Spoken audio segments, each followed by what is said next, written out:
बिस्मिल्लाहिर्रहमानिर्रहीम। नाज़रीन अस्सलाम वालेकुम। प्रोग्राम है बाखबर, मैं हूँ यासिर रहमान।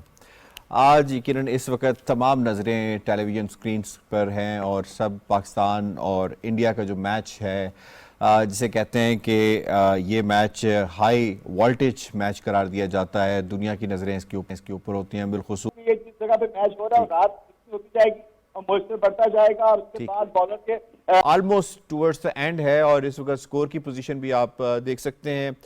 261 का स्कोर है जो इस वक्त क्रीज पे मौजूद हैं, तो ये 270 तक शायद ये चले जा सकते हैं। बहरहाल ये नर्व्स का मैच है, जैसा कि नमूद आपने बताया। बहुत बहुत शुक्रिया, आपने मैच के हवाले से एनालिसिस हमसे शेयर किया। यहाँ पे लेते हैं ब्रेक पे वापस आएंगे तो क्रिकेट डिप्लोमेसी पे जरा बात करेंगे।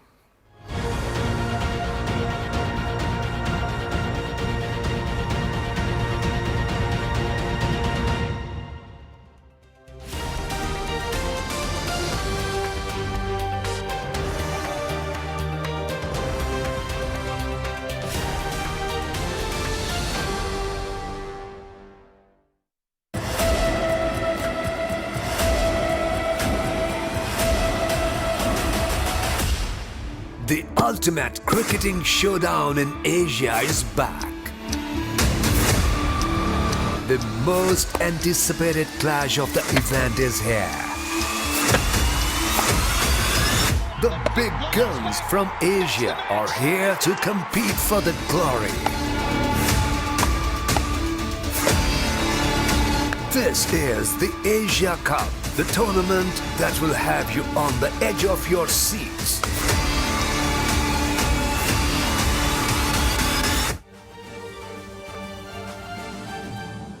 प्लेन्स के जरिए पाकिस्तान आए थे, रिलायंस ग्रुप वाले आए थे, अंबानीज आए थे, बाकी लोग आए थे, तो उससे एक अच्छी बिगनिंग होने के इम्कानात थे। तो मैं समझता हूँ कि ये जो स्पोर्ट्स के ऊपर सियासत नहीं होनी चाहिए, ना इंडिया को तो ख़ास तौर पे नहीं करनी चाहिए, वो जिस तरह की एक्सट्रीमिस्ट पॉलिसीज़ हैं मोदी की। और मैं समझता हूँ कि इसी तरह ये दोनों मुल्कों के दरमियान अगर पीपल टू पीपल कांटेक्ट हो, स्पोर्ट्स के कांटेक्ट हों और दूसरे कांटेक्ट हों, तो उससे हमें मदद मिलेगी। जो हमारे प्रिंसिपल कंट्राडिक्शंस हैं, ख़ास तौर पे कश्मीर का तनाज़ा है, उसको हल करने के लिए भी मदद मिलेगी। और उस वक्त जब जनरल मुशर्रफ के टाइम पे आगरा समिट हुई थी और उस वक्त ये कहा गया था कि जो ताजर हैं दोनों मुल्कों के, वो बहुत बड़ा ब्रिज बन सकते हैं और उनका पॉइंट आ गया। आप कह रहे हैं बर्फ को पिघलाने में क्रिकेट डिप्लोमेसी का एक अहम किरदार रहा है पाकिस्तान और इंडिया के ताल्लुकात के तनाजुर में। पॉइंट सर आपका पॉइंट आ गया। ताहिर नईम मलिक साहब, इसमें आपको इन्वॉल्व करता हूं। ये फरमाइएगा कि ये जो क्रिकेट डिप्लोमेसी है पाकिस्तान और इंडिया के दरमियान, इसकी एक तारीख है। हालिया दिनों के दौरान, हालिया अरसे में जो इंडिया में इसको जो रिजीम बैठी है, जिसको हम फाशिस्ट रिजीम कहते हैं, हिंदुत्व की माइंडसेट की रिजीम कहते हैं, मोदी और उसके साथ अमित शाह, फिर उसके बाद अजीत डोवाल, ये वो लोग हैं जो वहाँ पे बैठे हैं और जिनका पाकिस्तान के ख़िलाफ़ जो है वो सिर्फ अखंड भारत का एक नज़रिया काम करता है, इसके अलावा कुछ और नहीं करता। ऐसे हालात के अंदर वो जो क्रिकेट डिप्लोमेसी जिसकी आज हम बात कर रहे हैं, जिसकी माजी में मिसालें मिलती हैं, तो क्या ऐसा कोई ब्रेक थ्रू हो सकता है? कुछ ऐसा क्रिकेट कुछ ऐसा चमत्कार कर सकता है जो उसने माजी में किया? आपने प्रोग्राम के इब्तदाइये में बड़ी खूबसूरती से ब्रास टैक एक्सरसाइजेस और उस वक्त जो तनाव, जंगी तनाव और जंगी जुनून था 1985-86 में, और उस वक्त मुशाहिद हुसैन सैयद और कुलदीप नैयर की एक स्टोरी भी आई और जिसमें पाकिस्तान की एटमी ताकत होने का एक इजहार किया गया और वो इंटरव्यू था और उसके बाद क्रिकेट डिप्लोमेसी थी। तो अगर यहाँ अरबों इंसान जो आबादी है, करोड़ों आबादी है, वो जंग में ये दोनों न्यूक्लियर आर्म स्टेट जाते हैं, तो इससे बड़ा कोई अमन को ख़तरा लाक नहीं हो सकता। अब डिप्लोमेसी है क्या?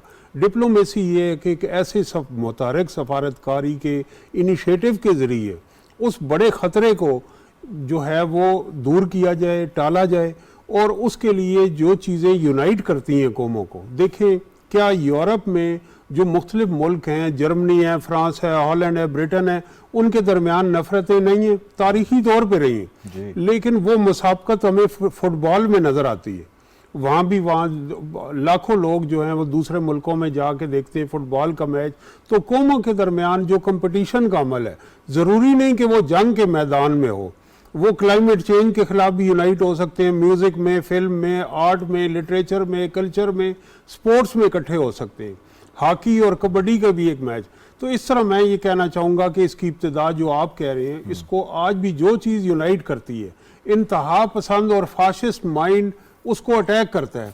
और आपने ये जो सवाल पूछा कि इसकी इब्तिदा बाल ठाकरे ने की बॉम्बे से कि वो पिच उखाड़ देंगे, क्रिकेट टीम को खेलने नहीं देंगे, हमारे फनकारों को भगा देते थे। पाकिस्तानी फनकार हैं म्यूजिक इंडस्ट्री में, फिल्म इंडस्ट्री के, उनको वहाँ परफॉर्म नहीं करने देंगे। और फिर इसी तरह राहत फ़तेह अली खान, गुलाम अली खान और बड़े बड़े जो नाम थे वो वहाँ से, जो हमारे कॉमेडियन थे टॉक शो में, उनके ऊपर एक प्रेशर बिल्ड करके वहाँ से वापस लाया गया, पिच को उखाड़ने की धमकी दी गई। लेकिन इन तमाम चीज़ों के बाद जो टर्निंग पॉइंट आया वो लाहौर में श्रीलंकन टीम पे हमला था, जिस पे एक मुबैना तौर पे हमारा हमसाया मुल्क मुलविस था। उसका नतीजा क्या सर? डायरेक्ट है, बिल्कुल मुलविस था। उसके जो काफ़ी हद तक शवायद भी हैं, दुरुस्त आप कह रहे हैं, मैं डिटेल में नहीं जाना चाहता, लेकिन मैं उसका नुकसान क्या हुआ पाकिस्तान में क्रिकेट, इससे बड़ा कोई ज्यादती और जुल्म ही हो सकता था कि लाखों करोड़ों क्रिकेट लवर्स को पाकिस्तान की सरजमीन पे क्रिकेट से महरूम कर दें। उसका थर्ड कंट्रीज को फ़ायदा हुआ। पाकिस्तान की टीम, इसका डोमेस्टिक क्रिकेट, इंटरनेशनल क्रिकेट, वो यूएई शिफ्ट हो गया और वो श्रीलंका शिफ्ट हो गया थर्ड कंट्री में। लेकिन मैं समझता हूँ कि एक शख्स को हमें क्रेडिट भी देना पड़ेगा, उसका नाम है नजम सेठी, जिन्होंने एक बड़ी मेहनत से दोबारा रिवाइव किया पाकिस्तान में आईपीएल और वो लीग जो हैं प्रोफेशनल लीग्स, उनकी क्रिकेट रिवाइव की। यहाँ इंटरनेशनल जो अब ये फिजा है कि पाकिस्तान ने इंटरनेशनल क्रिकेट मैच यहाँ होस्ट किए हैं और उम्मीद ये है कि कुछ टीमें और मज़ीद भी यहाँ आएंगी। तो ये इसका इकॉनमी पे भी बड़ा अच्छा इम्पैक्ट होता है। और तीसरा, जो नफसियाती तौर पे हम अच्छी खबरों से महरूम रहे।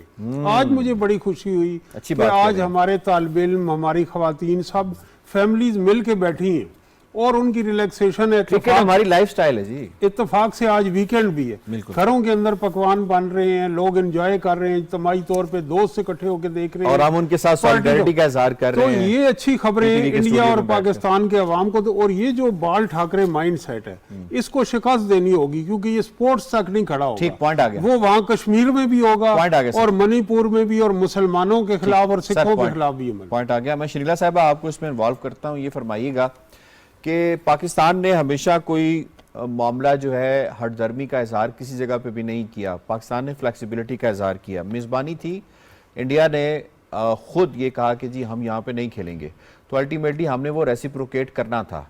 बहुत यानी दोनों ममालिक बड़े हैं, एक की आबादी जो है वो 24 करोड़ है, दूसरे की आबादी जो है तकरीबन 1.5 अरब के करीब पहुँच चुकी हुई है। तो क्या ही अच्छा होता कि हिंदुस्तान की जो गवर्नमेंट है वो कुछ अपनी तरफ से फ्लेक्सिबिलिटी दिखाती और ये एक बुनियाद डालती। तो कहीं ये ऐसा तो नहीं है कि नियतन ये काम ये नहीं करते कि ऐसा ना हो कि पाकिस्तान को कोई कमर्शियल फ़ायदा हो जाए, माशी फ़ायदा हो जाए, या फिर कुछ ऐसे रास्ते हमवार हो जाएं जिससे इनके साथ ताल्लुकात को बेहतर करने के हवाले से। और फिर 2024 का इलेक्शन भी है सर के ऊपर इंडिया में। देखिए यासिर, जो ताहिर नईम मलिक साहब बात कर रहे थे ना, वो बिल्कुल ठीक है। ये जो बाल ठाकरे और मोदी फैक्टर इंडिया के अंदर आ गया है ना, इंतहा पसंद आना, ये नहीं चाहेगा कि कभी भी हालात जो हैं वो दोनों मुल्कों के दरमियान नॉर्मल हो। आप क्रिकेट डिप्लोमेसी की बात करें, 80 की दहाई याद आ रही, बच्चे थे हम, लेकिन याद है कि पीटीवी होता था, क्रिकेट के मैचेस पाकिस्तान के अंदर होते थे, इंडिया में होते थे, शारजा में होते थे, हमारे फनकार आ रहे, उनके आ रहे हैं। कभी भी ये सोच नहीं होती थी। जब जो सईद अनवर थे, उन्होंने अपना 194 स्कोर भी इंडिया के एक ग्राउंड में बनाया था, और वहां पे एक टाइम आया था कि इंडियन अवाम जो थी उसको एंजॉय करना शुरू हो गई थी। जावेद मियांदाद का छक्का भी आखिरी बाल पे इंडिया के खिलाफ, वो शारजा में था, शारजा में था, इंडिया के खिलाफ था। फिर 96 का वर्ल्ड कप मुझे याद है कि जहां से ये जो बाल ठाकरे माइंडसेट हमें आना शुरू हुआ था नजर, कि जब पाकिस्तान इंडिया खेल का मैच था और सईद अनवर और जो आमिर सुहेल थे वो खेल रहे थे, तो जब खेल रहे थे उनका अच्छी ओपनिंग होगी तो वहां पे बोतलें फेंकी जानी शुरू कर दी गई, नुकसान पहुंचाना शुरू कर दिया पाकिस्तान क्रिकेट टीम को। देखिए, दोनों मुल्कों के अंदर जो फनकार हैं वो एक दूसरे के मुल्कों में आते जाते थे। पाकिस्तान ने हमेशा इंडियन फनकारों की बहुत इज्जत की है। देखिए, दिलीप कुमार जो थे वो वही थे जिन्होंने 1965 की जंग में चंदा इकट्ठा किया था, 1 गोली 1 रुपया। लेकिन जब वो पाकिस्तान आए, हमने उनको इज्जत दी, हमने उनको अवार्ड दिया। हम जो हैं, हम हमारे मुल्क के अंदर से कभी ये नहीं कहा जाता कि इंडिया जब खेलने आएगा तो हम पीछे उखाड़ देंगे। हम कभी ये नहीं कहते कि इनके फनकार आएंगे तो हम इनके खिलाफ नारे लगाएंगे। हम उनके फनकारों को पसंद करते हैं, हम उनके फनकारों की भी इज्जत करते हैं, हम उनके क्रिकेटर्स की भी इज्जत करते हैं। लेकिन वहां पे जो इंतहा पसंदाना सोच है, जिन्होंने वोट लेना है पाकिस्तान मुखालफत का, वो नहीं चाहेंगे कि यहाँ के फनकार वहां जाएं, वहां के यहाँ आए, हम क्रिकेट आपस में मिलजुल के खेलें और एक अमन की फिजा कायम हो, आपस में तजारत हो, दोनों मुल्कों के माशी हालात बेहतर हों। जो इतना पैसा डिफेंस के ऊपर लगा रहा है इंडिया वो और पाकिस्तान लगा रहा है, वो एजुकेशन पे लगा लें, अवाम की फलाह बहबूद के ऊपर लगा लें। 1 अरब उनकी आबादी भी हो रही है, हमारी आबादी 24 1 अरब नहीं है मैडम, 1.5 अरब हो रही है। 24 अरब हम भी हैं, तो मिला लें 24 करोड़ हैं हम। 24 करोड़, सॉरी 24 करोड़ हम भी हैं, तो दोनों को मिला लें 2 अरब के करीब करीब हम पहुंच रहे हैं। तो बजाय इसके कि हम अवाम की फलाह बहबूद को पे करें, अमन पे कम करें, जंगें लड़के आप क्या कर लेंगे? जंगों से आपको क्या हासिल हो जाएगा? वर्ल्ड वॉर 1 भी देख लिया, 2 भी देख लिया। पॉइंट आ गया मैडम, आपका पॉइंट आ गया। डॉक्टर फारूक साहब को अगर मैं इन्वॉल्व कर पाऊं इस डिस्कशन के अंदर। डॉक्टर फारूक साहब ने एक कॉलम भी लिखा बीबीसी के अंदर और बड़ा ज़बरदस्त कॉलम था जनाब वो, और बड़ी उसकी पज़ीराई भी हुई। और आपने उसके अंदर जो टाइटल लिखा कि एक छक्का था जिसने पाकिस्तान और इंडिया के दरमियान एक मुमकिना जंग टाल दी। उसमें कुछ अल्फाज या जनरल ज़ियाउल हक ने कुछ अल्फाज कहे थे, तुम पाकिस्तान पर हमला करना चाहते हो, ठीक है करो, लेकिन याद रखना दुनिया चंगेज़ खान और लखू खान को भूल जाएगी। आगे का किस्सा आप सुनाएं कि क्रिकेट डिप्लोमेसी किस तरह हुई, कैसे जो है वो एक मुमकिना जंग जो कि एटमी जंग भी हो सकती थी उसे उस वक़्त जनरल ज़िया ने जाकर ख़त्म कर दिया और एक अपॉर्चुनिटी में कन्वर्ट कर दिया। Your take sir.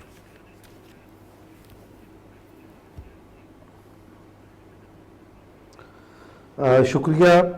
अच्छा होता कि मुझे बताते कि आपने इस आर्टिकल का रेफरेंस देना है तो मैं भी पढ़ के आ जाता, तो आप ही की तरह मेरी याददाश्त ताज़ा बस देख ले फिर, जैसे आपने ये हमारी सरप्राइज रिसर्च होती है। देखिए, मेरी कुछ उन लोगों से मुलाकात हुई जिनसे जनरल ज़ियाउल हक ने इस अपने इंडिया के दौरे और वहाँ की गुफ्तगू की तफसीलात जो हैं शेयर की।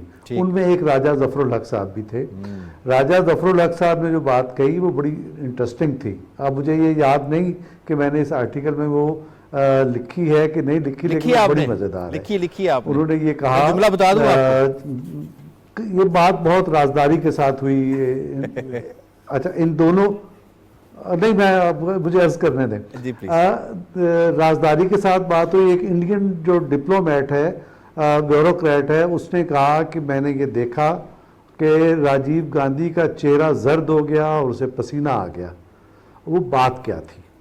बात ये थी कि अगर तुम अपनी दुश्मनी में हमें मिटा देना चाहते हो तो ओके, आप हमला कर दें, लेकिन जवाब में मुसलमान तो दुनिया में रहेंगे, हिंदू नहीं कोई रहेगा। ये बात कही थी ज़ियाउल हक ने उनसे। अब ये मजहबी एक स्टाइल है बात करने का, लेकिन पाकिस्तान और इंडिया के दरमियान दुश्मनी का लेवल यही है और वो आपको मुस्लिम के तौर पे देखते हैं और हम उन्हें हिंदू के तौर पे देखते हैं, और यही एक वजह तजाद है। और यही बात उस मौके पर इस्तेमाल की और यही वो छक्का था जिसने जंग को टाल दिया।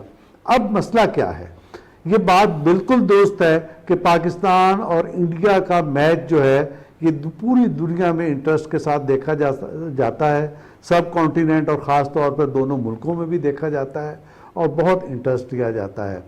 और ये बात भी दुरुस्त है, जैसे सजाद अनवर साहब कह रहे थे, कि दोनों मुल्कों को खिलाड़ियों के दरमियान भी एक वेव लेंथ मौजूद है, एक ताल्लुक, खुशगवार ताल्लुक भी पाया चैंपियंस जाता है। ट्रॉफी को 40 करोड़ बुरा हो देखा उस पॉलिटिक्स का और उस ज़हनियत का जो भारत में पाई जाती है। ये ज़हनियत इतनी नहीं है कि इसको आप इस हद तक देखें कि जी ये दोनों मुल्कों के दरमियान को 40-50 साल से ऐसा है। नहीं, ये उस ज़माने से ऐसा है जब से तहरीक आज़ादी चली। तहरीक आज़ादी जो चलाई ऑल इंडिया मुस्लिम लीग ने कायद आज़म की ज़ेर क़यादत, तो इशू क्या था? इशू ये था कि स्टेशनों पर हिंदू पानी भी था और मुस्लिम पानी भी था। सही। आप एक बर्तन में पानी नहीं पी सकते थे, आप किसी उनके किचन में जा नहीं सकते थे, आप मलीच थे। मलीच का क्या मतलब है? आप नापाक है। तो बेसिकली वो ज़हनियत थी, वो बर्दाश्त करने को तैयार नहीं थे। अब जसवंत सिंह ने लिख लिया है कि कायदे आज़म जो थे वो एक फार्मूले पे तैयार थे कि आए हम मिल के करते हैं, एक कन्फेडरेशन टाइप काम कर लेते हैं। लेकिन कौन नहीं माना था? नेहरू नहीं माने थे। क्या मतलब है? वो किसी को गुंजाइश देने के लिए, हिंदू ज़हनियत किसी दूसरे को गुंजाइश देने के लिए तैयार नहीं है। और यही ज़हनियत अभी तक, उस वक्त जब ये हिंदू ज़हनियत ने आपको कबूल नहीं किया, गुंजाइश नहीं दी, जरा सा भी आपको यानी उन्होंने एक फरीक भी तस्लीम करने को तैयार नहीं थे आपको। जब उन्होंने आपको तस्लीम नहीं किया तो हिंदुस्तान तकसीम हुआ। इस वक्त भी इनका माइंडसेट यही है। ये फिर किसी तबाही को दावत दे रहे हैं। ये पूरे सब कॉन्टिनेंट के लिए, इंसानियत के लिए भी तबाही हो सकती है और इंडिया की डिवाइड का रास्ता इससे खुल सकता है। तो हम ये नहीं चाहते।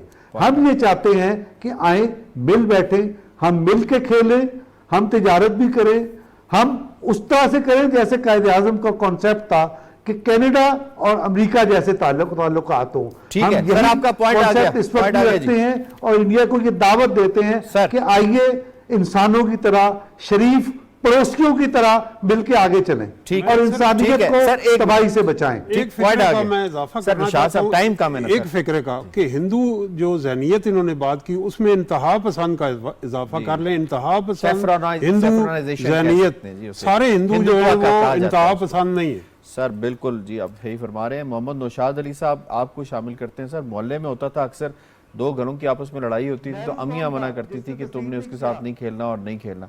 ये किस तरह की मेंटालिटी है कि इतना बड़ा जिस्म, इतना छोटा दिमाग, क्या हम आपके साथ नहीं खेलेंगे क्योंकि आपको कमर्शियल फायदा हो जाएगा, हम आपके साथ नहीं खेलेंगे क्योंकि आपको फायदा हो जाएगा? ये क्या माइंडसेट है?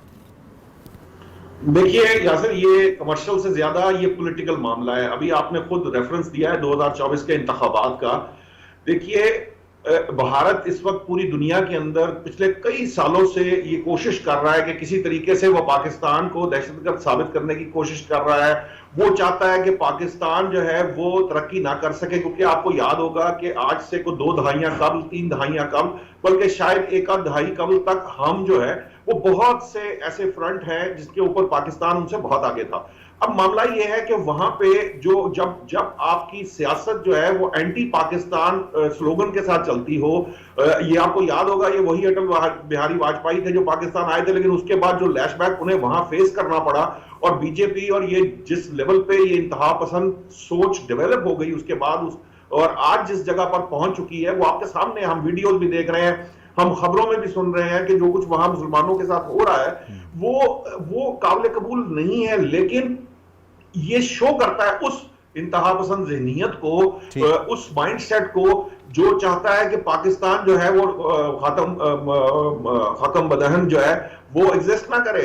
ये जो बात अभी डॉक्टर साहब ने की है ना कि जी उन्होंने कभी पाकिस्तान को तस्लीम ही नहीं किया। लेकिन इस सब के साथ मैं आपको एक बात बताऊं, अगर फर्ज करें कि आज मोदी की सरकार ना होती और उसकी जगह फर्ज करें कांग्रेस उसमें होती, पावर में होती, तो शायद हो सकता था कि भारत जो है ना वो पाकिस्तान में इंपॉर्टेंट पॉइंट है आपका ये, इंपॉर्टेंट क्योंकि उनकी तो वोट बैंक है ना ये नफरत।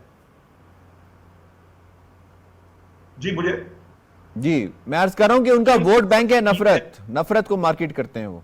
जी, नफरत को मार्केट करते हैं क्योंकि इसी के बिहाफ पे मोदी जो है वो दूसरी बार इलेक्शन जीते हैं और वो चाहते हैं कि वो इस अपने इक़्तिदार को कायम रखें। और दुनिया भर के अंदर अगर फर्ज करें आज इंडिया की टीम पाकिस्तान आ जाती तो उनका जो बना बनाया बयानिया जो बनाने की कोशिश कर रहे हैं नाकाम, बावजूद इसके कि कई फ्रंट पर उनको नाकामी का सामना करना पड़ा है, पुलवामा से लेकर कई जो कोशिशें हैं वो नाकाम हो चुकी है भारत की, लेकिन वो ये कोशिश जारी रखे हुए है और वो ये नहीं कर सकता कि आज अगर इंडियन टीम यहां भेजकर और अपने सारे बयानिए को एक साइड पर रख दे और दुनिया फिर उनसे सवाल करेगी कि जी खुद तो आप टीम भेजते हैं वहां पर कोई दहशतगर्दी का मामला नहीं और आप दुनिया भर को ये बताने की कोशिश करते हैं कि वो दहशतगर्द है। दरअसल ये सारा मसला कश्मीर से तवज्जो हटाने के लिए भी होता है, ये उस डर से भी है कि पाकिस्तान जो है अगर वो उसी रफ्तार से तरक्की करता रहा जिस रफ्तार से वो कई दहाइयां तरक्की करता रहा, तो उसकी वजह से, उस डर की वजह से भी भारत जो है वो हर मुमकिन कोशिश करता है कि पाकिस्तान को हर तरह से लेट डाउन करे, चाहे वो उसका कमर्शियल इंटरेस्ट हो, चाहे उसका पॉलिटिकल इंटरेस्ट हो, चाहे कोई इंटरनेशनल इंटरेस्ट हो। ये सारे फ्रंट्स के ऊपर वो हमा वक्त इसी चीज में लगा रहता है। ये जो बलोचिस्तान के अंदर जो कुछ हुआ, कलमोशन से लेकर ये जो अटैक था पाकिस्तान की सरजमीन पर, जिसमें वो अपने फाइटर जो थे वो गिरा बैठे थे, पाकिस्तान ने गिरा दिए थे, तो ये विंग सारा कमांडर अभिनंदन, how is the T? Pakistan को किसी तरीके से नीचा दिखाया जाए। ठीक, पॉइंट आ गया आपका। आगा साहब, आपको इन्वॉल्व करता हूं। सर, क्या हो जाता, एक क्रिकेट टीम पाकिस्तान आती, वहाँ यहाँ मैचेस खेले जाते, एक एनवायरनमेंट के अंदर जो सख्ती है उसके अंदर थोड़ी सी बेहतरी होती, एनवायरनमेंट ठीक होता। पाकिस्तान के क्रिकेट की बेहतरी के हवाले से अगर बताएं तो इंग्लैंड की टीम इसको इंडोर्स कर चुकी है, सिक्योरिटी इंडोर्स कर चुकी है, न्यूजीलैंड इंडोर्स कर चुकी है, वेस्ट इंडीज़ इंडोर्स कर चुकी है, इंटरनेशनल टीमें पाकिस्तान आ रही हैं। इंडिया को क्या मसला है? नौशाद साहब ने बहुत अच्छी तरीके से बयान कर दिया कि इंडिया को क्या मसला है। तो एक बड़ी प्यारी बात, आप जरा आपका पर्सपेक्टिव लेना चाहते हैं ना, आप जरा बता दें मुझे। अगर आप मौका देंगे तो आप मुझे सवाल का, मैंने अभी आधी बात के अंदर मैं हूं। दूसरी बात यह है कि जो सजाद साहब ने बात की मोदी डिस्पेंसेशन की, ये दो बातों को लेकर मैं आगे चलूंगा। एक जो नौशाद साहब ने कहा है, अगर इंडियन टीम यहां पे आए तो आपको पता है कि अल्हम्दुलिल्लाह कोई पाकिस्तान में मसला नहीं है, वो उनको किसी वो they would be safe guarded properly. तो फिर वो मैसेज जो उसने एक बिल्डअप किया हुआ है ना, जो वो भेजता है, पूरी दुनिया को एक मैसेज भेजता है अपने मीडिया के थ्रू कि पाकिस्तान खुदा ना खासे कैसा मुल्क है जो कि बहुत बड़ा एक डेंजर जोन है दुनिया के लिए, तो वो उसको खुद ब खुद उसको मिटिगेट करना पड़ती है बात। इसलिए इंडिया ने टीम नहीं भेजनी थी, ये बात बड़ी क्लियर है। और दैट इज वाई मैंने निशाद साहब के रेफरेंस दिया, क्योंकि इससे बेहतर वो बात मैं भी नहीं कर सकता जो उन्होंने कर दी है इस इशू में। अब आ गई बात डिप्लोमेसी की, इसको आप स्पोर्ट्स डिप्लोमेसी कह लें या क्रिकेट डिप्लोमेसी कह लें। मेरी राय टोटली मुख्तलिफ है आप तमाम दोस्तों से जिन्होंने बात की है। यहां पे जो स्पोर्ट्स डिप्लोमेसी है या क्रिकेट डिप्लोमेसी है, वो तब इस्तेमाल की गई जब रियासत करना चाहती थी।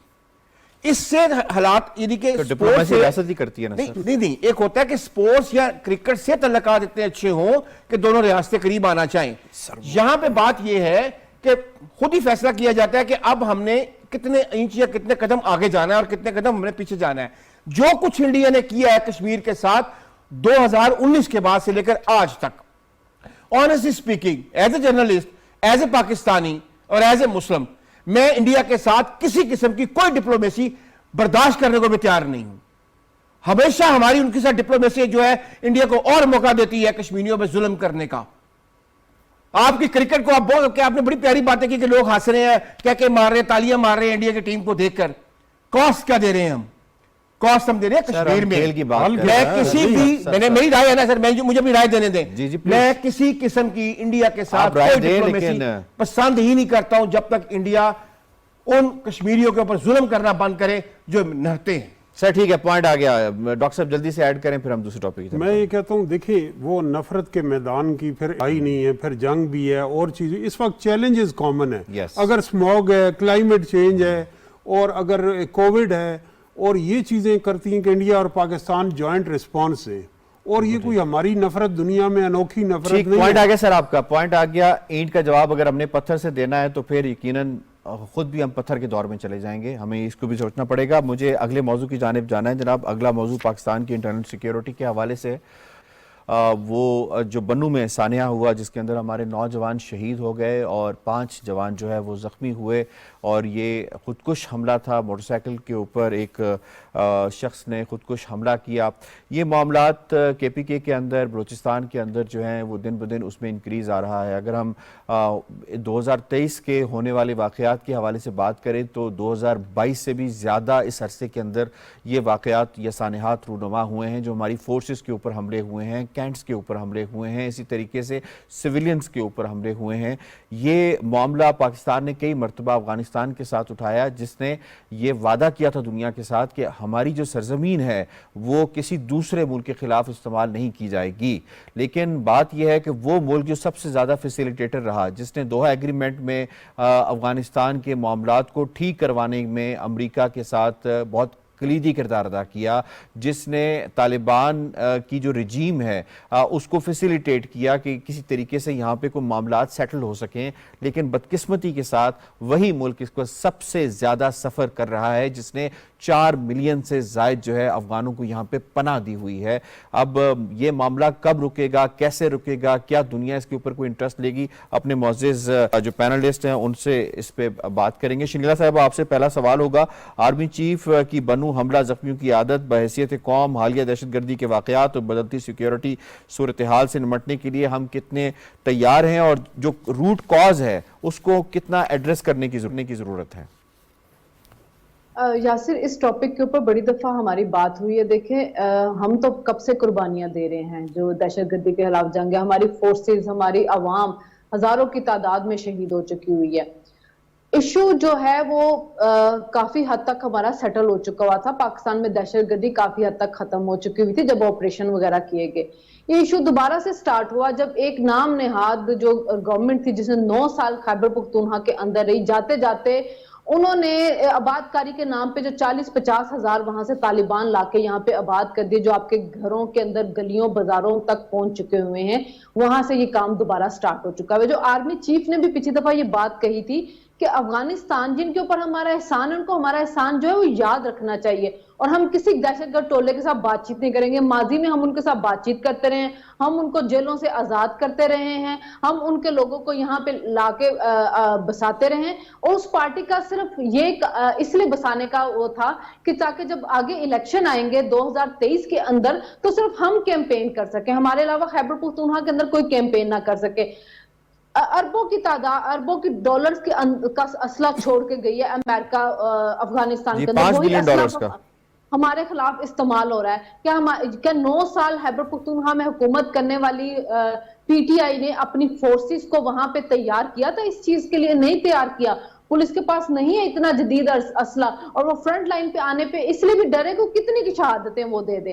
तो इस जो आप अगर ये सोच रहे हैं कि अफगानिस्तान हमारी मदद करेगा, वो नहीं करेगा। नहीं, अफगानिस्तान मदद की मैडम अफगानिस्तान की मदद के हवाले से नहीं है। अफगानिस्तान ने कोई मदद हमारी नहीं करनी। हम अफगानिस्तान की मदद कर रहे हैं, हम उनको फीड कर रहे हैं, हम उनके 4 मिलियन लोगों को रख रहे हैं, लेकिन वो अपने वादे को तो अपने उस पे तो वो नहीं करेंगे। वो यासिर वो नहीं करेंगे क्योंकि उन्होंने टीटीपी की उनका अब यही कह रही है कि आपने हमारे साथ मिलकर वहां पे इस्लामी निजाम कायम कर लिया, अब हमें यहाँ पे खिलाफत कायम करने में हमारी मदद करें।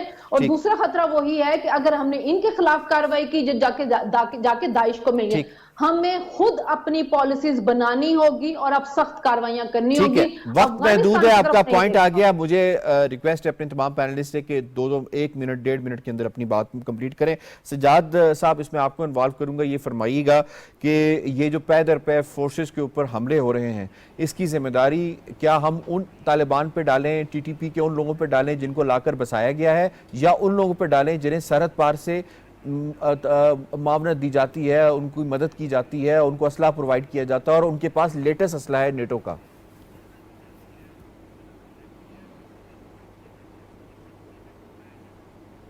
यासर, इसमें सरहद के परली तरफ और सरहद के उरली तरफ कुछ लोग उधर के जिम्मेदार हैं, कुछ इधर के जिम्मेदार हैं। वजह यह है कि वो मगालता जो हमने 20 साल 30 साल से पाला था ना, स्ट्रेटेजिक डेप्थ का, और ये मुगालता कि मुस्लिम ब्रादर इस्लामी मुल्क है, हमने सिर्फ ये जो जहादी अफगान थे उनकी वजह से अफ़गानिस्तान के अंदर जो दूसरे दीगर तबका हाय फ़िक्र थे उनके साथ पाकिस्तान ने अपने ताल्लुकात ख़राब किए रखे 20-25 साल 30 साल तक। और आज उन जिनको आपने फीड किया था, जिनको आपने यहाँ पे मतलब पनाह दी, सहूलियात दी, आज वो हमारे मुस्लिम भाई, वो कोई हिंदू तो नहीं है ना, वो मुस्लिम भाई है, वो आके आप पे हमला कर रहे हैं। तो बुनियादी तौर पे आप उस मुगालते से जब तक नहीं निकलेंगे आप इसी कॉन्फ्लिक्ट का शिकार रहेंगे।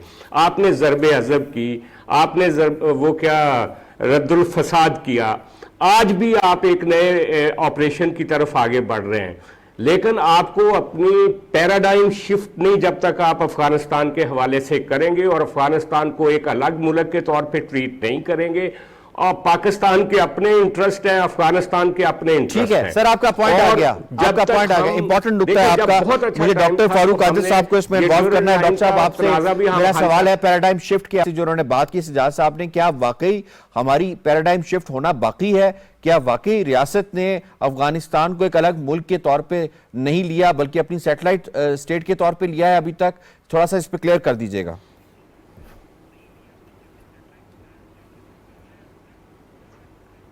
मेरा ख्याल, शुक्रिया यासिर, मेरा ख्याल ये है कि अब हमारे सामने वो चीज़ें सारी वाज़ेह हो चुकी हैं और अब हम वो जो स्ट्रेटेजिक डेप्थ वाला नज़रिया था वो शायद दम तोड़ चुका है और अब इस तरह से हम उसको नहीं देख रहे।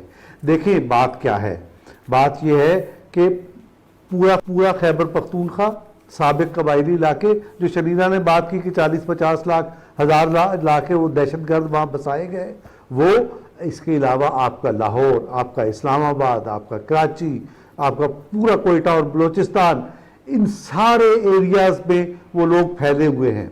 वही दहशतगर्द, और वही दहशतगर्द जब ज़रूरत होती है हमारे दुश्मन को, वो मशरकी सरहद को इस्तेमाल नहीं करते, मगरबी सरहद को गर्म कर देता है इनके ज़रिए। तो इस चीज़ को हमें पेश नज़र रखना चाहिए। वजह यह है कि यहाँ सरमायाकारी ना आए।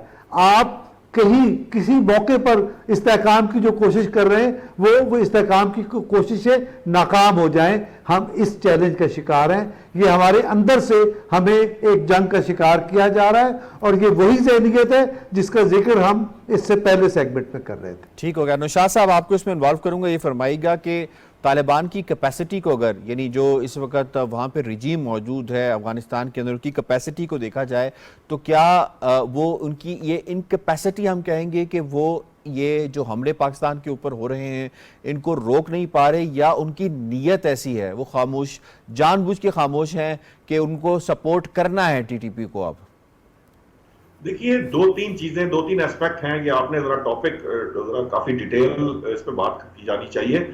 असल में कैपेसिटी तो यकीनन उनकी उस तरह की नहीं है, जो रियासत चलाने का जो लेवल होता है वो शायद उनके पास नहीं है, लेकिन इसके अंदर और बहुत से फैक्टर्स इन्वॉल्व हैं। यासर, देखिए, वहां पर भारत की इन्वॉल्वमेंट को आप नजरअंदाज नहीं कर सकते। वो एक वक्त में कई साल तक उन्होंने बहुत ज्यादा वर्किंग की है और वो ग्राउंड तक मौजूद है। दूसरी जो एक बड़ी अहम बात है कि वो ये देखिए कि ये जो एक हिंट किया गया था कि जी वो यहाँ खिलाफत की बात कर रहे हैं, वहां के बाद तो ये जो एक कॉन्सेप्ट है, ये जो जिहादी तंजीमों का या दहशतगर्दों का जो इस वक्त दाइश और अलकायदा और तहरीके तालिबान और ये सारा एक कॉन्सेप्ट है, एक आइडियोलॉजी है जिसके तहत ये एक दूसरे को शेल्टर देने पर मजबूर भी हैं और चाहते भी हैं।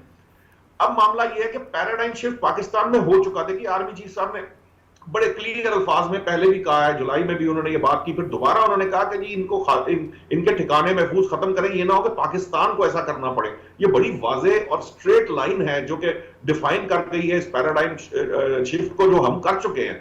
बट प्रॉब्लम अब ये आ रही है कि ये जो 5 से 7 अरब डॉलर का सामान वो गए हैं, जो उनके पास कम्युनिकेशन, आप यकीन कि ड्रोन्स के साथ भी, जो हाईफाई ड्रोन्स हैं, वो गॉगल्स, आपके पास वेपन, जो लेटेस्ट वेपन है, ये जो फैसिलिटी उनको मिल गई है, जो वेपन वो छोड़ कर गए, या आर्म्स या एमिनेशन या कम्युनिकेशन का निजाम छोड़ के गए हैं, उसमें से बेशतर जो है वो टेररिस्ट के पास उनके हत्या लग चुका है। अल्टीमेटली वो इतने पावरफुल हैं कि वो हमें अब अच्छा खासा टफ टाइम देने की कोशिश कर रहे हैं। बहरहाल इस सिचुएशन के अंदर जब आप ये बात करते हैं तो हमारा तो अभी बजट 100-150 अरब है। वहां पे अगर आप $7 बिलियन की बात करें, 2100 बिलियन रुपीस आपके सामने, आपके अगेंस्ट, आपके खिलाफ इस्तेमाल हो रहे हो, तो अल्टीमेटली आपको एक दफा वो थोड़ा सा प्रॉब्लम जरूर क्रिएट करे। लेकिन हमारे पास चूंकि दुनिया की बेस्ट प्रोफेशनल फौज मौजूद है, वो प्रोफेशनली डील करते हैं। हम उसको डील कर लेंगे, इस पर जल्द काबू पा लेंगे। पहले भी हमने पाया है, पहले भी हमने दुनिया जो जिस वॉर को कभी कोई दुनिया का दूसरा मुल्क उस लेवल तक नहीं जीत सका, हमने उस वक्त, लेकिन सर नुकसान बहुत उठाया है ना, नुकसान बहुत उठाया हमारे फौजियों ने, हमारे सिविलियंस ने, हमारे शहरियों ने बहुत नुकसान उठाया। आपका पॉइंट आ गया सर, आपका जी, इसकी कॉस्ट बहुत हाई है, बहुत उठाई, बिल्कुल सही। 100 अरब से ज्यादा हमारी इकोनॉमी को नुकसान हो चुका। डॉक्टर साहब, आपको इन्वॉल्व करता हूँ, ये फरमाइएगा कि जब तालिबान रिजीम आई थी स्टार्ट में, तो इंडियन मीडिया दिन रात जो है वो इनके खिलाफ एक प्रोपेगेंडा बिल्ड करता था। अचानक से हमें खामोशी देख रहे हैं।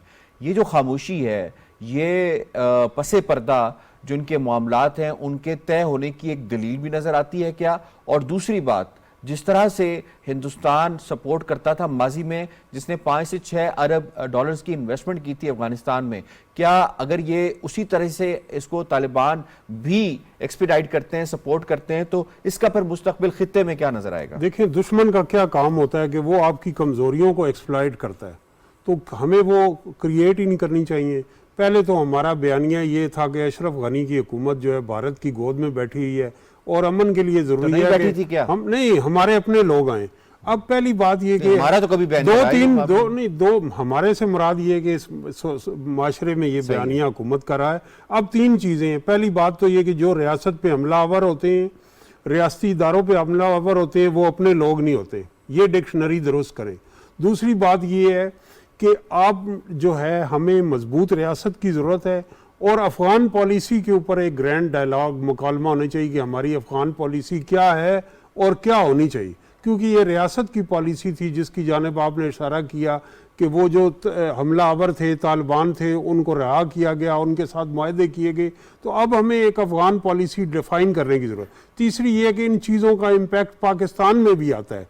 पाकिस्तान के अंदर जो इंतहा पसंदी बढ़ी है, जो गैर रियासती अनासर बने, उनका भी इनके साथ एक लिंक है। तो इसके ऊपर ज़ीरो टॉलरेंस होनी चाहिए। और हमें अपनी भी जो मैं इसकी मिसाल दूंगा कि जिस तरह हमारे कौमी सलामती के इदारे, वजारत ख़ारजा और हुकूमत ने मिल के हमें फैटफ से बाहर निकाला है, हम ग्रे से उसमें ब्लैक में जाने लगे थे नहीं, वो जो फैटफ की पॉइंट के लिए हमने एफर्ट किया वो दोबारा से। और तीसरी चीज़ जो नेशनल एक्शन प्लान है जो हमने सर्द खाने में डाल दिया, जिसके 3 पॉइंट्स पे अमल हुआ, वो जो उसके 50 नकात थे उनके ऊपर दोबारा ये हमारे कौमी धारे में, कौमी ज़िंदगी में शामिल ये चीज़ें होनी चाहिए। ठीक पॉइंट आ गया आपका जी। आपसे सवाल होगा जनाब कि प्राइम मिनिस्टर ने जो बात कही, उन्होंने कहा ये तो असफला साफिलीन है, जहनुमी कुत्ते हैं, तो इनके साथ उस तरह निपटा जाएगा जैसे कि खवारिजियों के साथ निपटा जाता है। स्टेट कितनी क्लियर है, स्टेट का माइंड कितना क्लियर है इनसे निपटने के हवाले से? कोई कन्फ्यूजन तो नहीं है ना हमें? देखिए जी, हमारी स्टेट काफ़ी देर से क्लियर है, लेकिन बीच में जो अपना स्टेट ने फिर ये फैसला किया कि उन लोगों को बुला लें और उनको रीसेटल करवा दें। स्टेट का भी तो नैरेटिव एक रहना चाहिए ना, वो फ्लूएंट रहता है। तो अब तो बिल्कुल ये जो है इंटरिम प्राइम मिनिस्टर उनका बयान सबसे क्लियर है। एक टाइम बहुत कम है, मैं 2 बातें करूंगा। आपने कहा ना कि आपने 40 लाख अफगानियों को पनाह दी हुई है, तो अफगानिस्तान जो इंटरिम गवर्नमेंट है वो कहती है कि हमने कहा था आपको पनाह दें, आप हम पे क्या एहसान चढ़ाते हैं। सेकेंडली, कैटेगोरिकली उन्होंने स्टेटमेंट दे दी कि जो दोहा वाले अपना निगोशिएशन थी वो हमने खुद की थी अमेरिका के साथ, हमें किसी फैसिलिटेशन की जरूरत नहीं थी। तीसरी बात मैं करूं, आप ये देख लीजिए कि इस वक्त आप सही मानते हैं स्टेट ऑफ पाकिस्तान की स्टेटमेंट? नहीं, मैं उनकी बात मैं उनकी बात कर रहा हूं कि उनकी ऑफिशियल स्टेटमेंट है। उसके बाद ये देख लीजिए कि इस वक्त इंटरिम जो अफगान गवर्नमेंट है उसने अपनी पुलिस की को अपना तरबियत दिलवाने के लिए इंडिया भेजा हुआ है। और आखिरी बात मैं ये कहूंगा कि हमें एक दफा ये फैसला करना है कि क्या पाकिस्तान हमने अफगानिस्तान के लिए हासिल किया था। आज 70 करोड़ रुपए की चीनी पकड़ी गई है चमन बॉर्डर के ऊपर स्मगलिंग होती हुई। रोटी, खाना, पानी, हर चीज तो हम फराहम कर रहे हैं और हम पे ही वो अपना जो है टेररिज्म लगाया जा रहा है। पॉइंट आ गया जी। I have to wind up. मुझे अपना तमाम इसका शुक्रिया अदा करना है। आज के दोनों मौज़ूआत को आपने बड़े ज़बरदस्त तरीके से जनाब समेटा है। प्रोग्राम बाखबर से इतने यासिर रहमान को दीजिए इजाज़त। अल्लाह ने के पास।